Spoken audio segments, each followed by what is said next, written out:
अस्सलामुअलैकुम दोस्तों और साथियों, उम्मीद है आप लोग खैरियत से होंगे। तीन छोटी छोटी अपडेट्स हैं जिनका ताल्लुक कोरोना से है।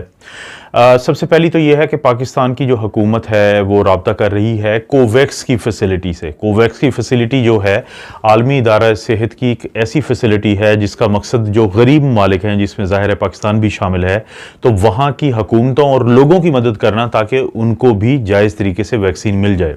अब पाकिस्तान की हुकूमत क्यों ये राब्ता कर रही है? पाकिस्तान की हुकूमत इसलिए राब्ता कर रही है कि गवर्नमेंट ऑफ पाकिस्तान अब 5 साल से लेकर 11 साल के जो बच्चे हैं उनको वैक्सीन लगाना चाहती है।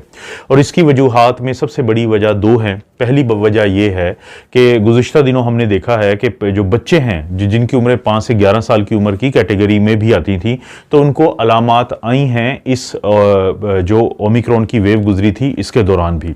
और दूसरा फिर हुकूमत चाहती है कि अगर बाकी सबको वैक्सीन लग जाए, जो कि बहुत सारे लोगों को पाकिस्तान में अब लग चुकी है, तो ये ना हो कि ये इस उम्र के बच्चे जो बाहर निकलते भी हैं, घूमते फिरते भी हैं, स्कूल्स में भी जाते हैं, तो कि अगर इनके अंदर वायरस चला जाता है तो ये कैरियर के तौर पे रहेंगे और फिर ये बड़ों को मुंतकिल कर सकते हैं। अगरचे वैक्सीनेटेड लोग भी कैरियर होते हैं, लेकिन उनके अंदर ये वायरस इतनी ज़्यादा शिद्दत से या इतने दिनों के लिए नहीं रह पाता।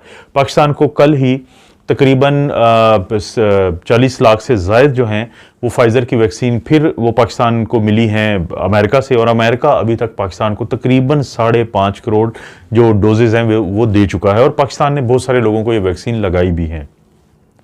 दूसरी जो एक अपडेट है, उस अपडेट का ताल्लुक है कि एक गोली थी, टैबलेट थी आइवरमेक्टिन के नाम से। ज़ाहिर है वो उसका एक ब्रांड पाकिस्तान में आता है। 6 मिलीग्राम की ये टैबलेट होती है।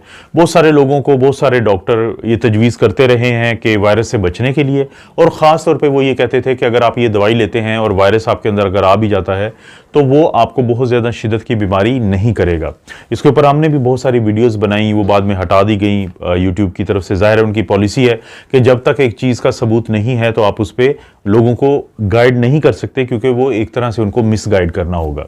अब एक स्टडी शाया हुई है कोई बड़े अहम जरीदे में, जो जामा है, journal of American medical association, उसकी इंटरनल मेडिसिन का एक जो मैगजीन है उसके अंदर एक शाया हुई है।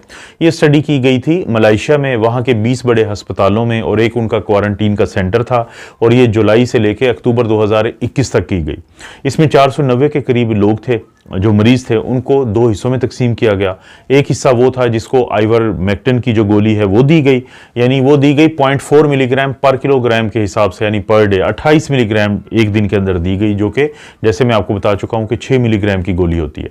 और दूसरा ग्रुप वो था जिसको ये तो टैबलेट नहीं दी गई, लेकिन रूटीन का जो इलाज जो बाकी सब मरीजों को भी मिल रहा था जो आइवरमेक्टिन ग्रुप के थे, तो उनको भी दिया गया।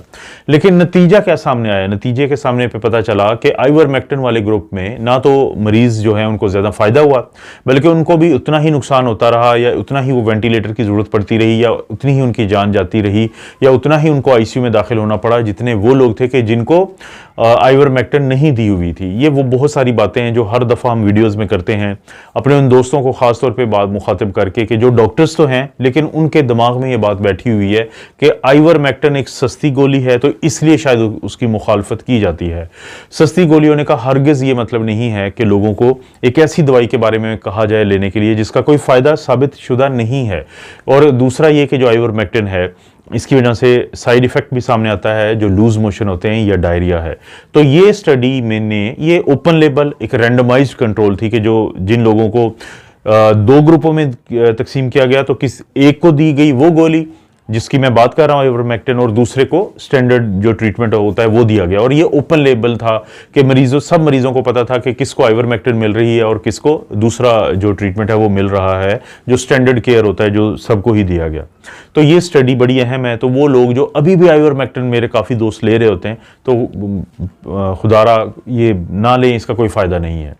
तीसरी और अहम जो अपडेट है वो भी, उसका भी ताल्लुक डे टू डे लाइफ से है। पिछले दिनों मैं एक पाकिस्तान में एक अखबार है उर्दू का, तो उसका एक कॉलम में पढ़ रहा था, तो जो कॉलम नवीस थे उन्होंने लिखा हुआ था कि उन्होंने बूस्टर भी लगवाया और उन्होंने 2 पहले डोजेस भी लगवाई हुई थी, लेकिन इसके बावजूद उनको पीसीआर उनका पॉजिटिव आ गया और उनको हल्की अलामात हैं और उन्होंने अपने आप को आइसोलेट किया हुआ है। तो बताने का मकसद यही है, और पहले भी बार बार वीडियोस में जिक्र कर चुका हूं कि वैक्सीन्स जो हैं वो आपको बीमारी की शिद्दत से बचाती हैं। पीसीआर टेस्ट का पॉजिटिव आना, या हल्की अलामात, जिसको हम ज़ुकाम वाली अलामात कहते हैं, फ्लू वाली अलामात कहते हैं, तो वो हर सूरत आ सकती हैं, इसलिए कि वैक्सीन के नतीजे में जो एंटीबॉडीज़ बनती हैं वो किसी भी तरह हमारे नाक या गले में नहीं आती। और इसी से मुतल्लिक ख़बर ये है कि जो बरतानिया की मलका है एलिज़ाबेथ, जिनकी उम्र 95 साल है और जिन्होंने 6 फरवरी को अपनी जो 70 साल क्योंकि उनको 70 साल हो गए मलका बने हुए, तो उसकी तकरीबात में भी बड़ा उन्होंने हिस्सा लिया। लेकिन उनके बेटे को पहले 10 फरवरी को कोविड हुआ है, अगरचे वो वैक्सीनेटेड हैं दोनों, वो भी और उनका बेटा भी। और उसके बाद 2 दिन के बाद वो जो उनका बेटा है, उनकी जो मिसेस है यानी जो मलका की बहू है, उसको भी कोविड हुआ, उसको अलामात आई। और ये जो उनका बेटा है सबसे बड़ा चार्ल्स, उसको ये दूसरी दफ़ा कोविड हुआ। लेकिन अब जो मलका है उनको भी फरवरी में ही, ये 14 फरवरी को उनको भी अलामात आई हैं और उनको भी कोविड हो चुका है। तो 95 साल उनकी उम्र है, वैक्सीनेटेड हैं, लेकिन जो उनको अलामात हैं वो हल्की हैं। और यही मकसद है वैक्सीन का भी। वैक्सीन का जो अभी तक का मकसद है, ये जिस तरीके की ये वैक्सीन बनी हैं, ये वैक्सीन बीमारी की शिद्दत से बचाती हैं। और हुकूमत पाकिस्तान ने इसीलिए फैसला किया है कि जो बूस्टर डोज होगी वो अब मैंडेटरी होगी। यानी जब भी कोई वेव आने का डर होगा या जैसे ही हुकूमत फैसला करेगी हालात को देखते हुए, तो फिर वो तमाम लोगों के लिए ज़रूरी होगा कि वो बूस्टर लगवाएं। और यही वजह है कि जैसे मैं पहले भी जिक्र करता रहता हूं कि वैक्सीन की वजह से और कुदरती इम्यूनिटी की वजह से जितनी तेजी से ये कर्व ऊपर गई थी, उतनी तेजी से ये नीचे आ चुकी है। तो उम्मीद यही है कि आगे अगर कोई वेव आती भी है तो वो बहुत ज़्यादा शिद्दत की नहीं होगी। लेकिन हुकूमत का ये फैसला है कि ना सिर्फ ये कि 5 से 11 साल की उम्र के बच्चों को वैक्सीन लगाने की तरफ वो जा रहे हैं, बल्कि आने वाले दिनों में तमाम लोगों के लिए जो एक बूस्टर है उसको वो मैंडेटरी करेंगे। और वो लोग जिनकी मुदाफ़ती निज़ाम कमज़ोर होता है, उनके लिए हो सकता है कि वो 2 डोज़ का बूस्टर हो, लेकिन दूसरे जो आम लोग हैं उनके लिए शायद वो सिंगल डोज़ का ही बूस्टर हो। मज़ीद कोई अपडेट हुई दोस्तों, आप लोगों को मैं ज़रूर आपके लिए लेके आऊँगा। आप अपना और अपनी फैमिली का ख्याल रखें। अल्लाह ताला आपको और आपकी फैमिली को हर किस्म की बुराई, बीमारी और आजमाइश से महफूज रखे।